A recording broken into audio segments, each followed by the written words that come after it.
London is where I need to be for my work. Unfortunately, I'm not a housing association tenant and I'm not a millionaire either. So if you don't fall into one of those categories in London, you're stuck in the working to pay rent trap.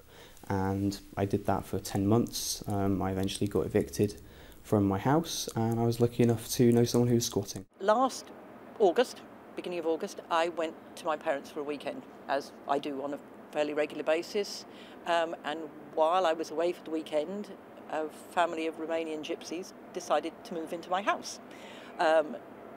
They, or somebody anyway, jemmied the front door, changed the locks, and by the time I was home on the Monday, they had emptied the house. There's people who want to, look after places and make things better, and there's people that want to make things worse, of course.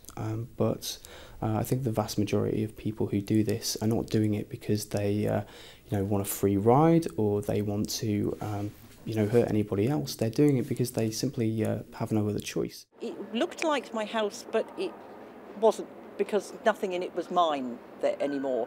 And there were families sitting at my dining room table drinking wine, obviously which I worked out to be mine, out of mine glasses, sitting as if they had right to be there. If you're working in this city, you are not entitled to any sort of form of benefits. You're not going to get put on the housing register for anybody. And the other alternative in the city is to be very rich. So there's a lot of people that fall through, and I wouldn't say the cracks, it's a chasm right in the middle. People are working all the hours God sends just to pay their rent. Very nearly 5 months of my life of being in temporary accommodation, of not being in my own home.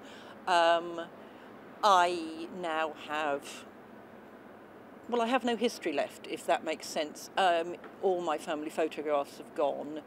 Certain items of jewellery that I inherited from my great-grandmother have gone, etc., etc. Those kind of things. Clothes, everything I have.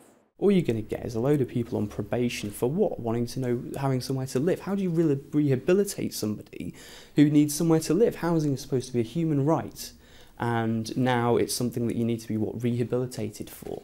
I simply don't see this working, but time will tell. If you think it's it's acceptable to move into an unoccupied property because it happens to be owned by a company as opposed to an individual or whatever, if you think that's acceptable behaviour, then the fact that there's criminal, that you're likely to be branded criminal is probably not going to make much difference to you.